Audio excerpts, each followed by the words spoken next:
Hello, welcome to E-Prom for this evening. I am Daedran. Fireworks on the Waterfront returned on New Year's Eve. The show saw hundreds in attendance and more experiencing via TVJ. The stellar lineup featured music heavyweights like Yaxter, Busy Signal, Etana, Kevin Downswell, and Tony Rebel. General Counsel of the UDC and the show's producer, Ewan Simpson, spoke to 2023's staging and plans for 2024. We knew that the people love this event, that it means a lot to Jamaicans, and we had to think about it very carefully to make sure, one, that we could find the funds. So we had to reach out to all our sponsors, and they came and they decided to help us to make this happen. But also we needed to make sure that it was a great show, that it was a show that inspired the people, and that in the mix of all of that, we have all the wonderful projects of the UDC on show. So if you look on the screens, you will see them up there.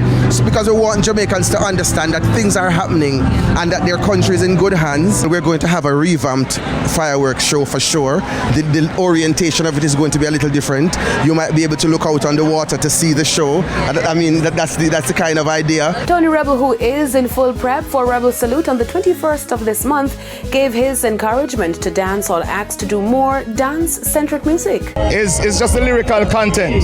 The lyrical content and some of the beats is not up to standard, because one of the things people like to do is dance, and a lot of these rhythms that I'm hearing is not danceable. It's more a listening type. So I would encourage the youths them to, get into more danceable rhythms. That is why Afrobeat is so bad, because it is danceable. So yeah, man, but I'm not fighting you youth. I love all of you. I see that you're all talented, and it's just a matter of time before you understand that your lyrical content should be something that uplifts and motivate and inspire. Jesse Royal, who was in attendance, told E-Prom the importance of preserving reggae music. For me, we in a stage, where we just have to remind the people what reggae is, the value of it.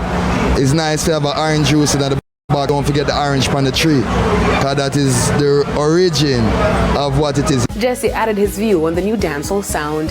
If you really look at the birth of all of these genres and subgenres that Jamaica has given the world, first of all, music don't belong to rich people.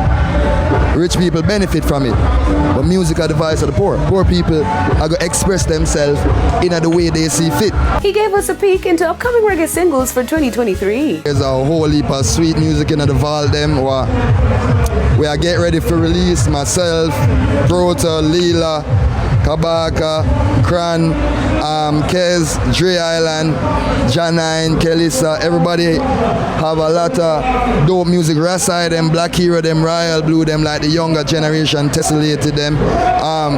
Savannah, everybody have some music ready, and I am truly excited about what 2023 is going to mean for reggae. Now looking forward to hearing those sweet reggae songs for the new year.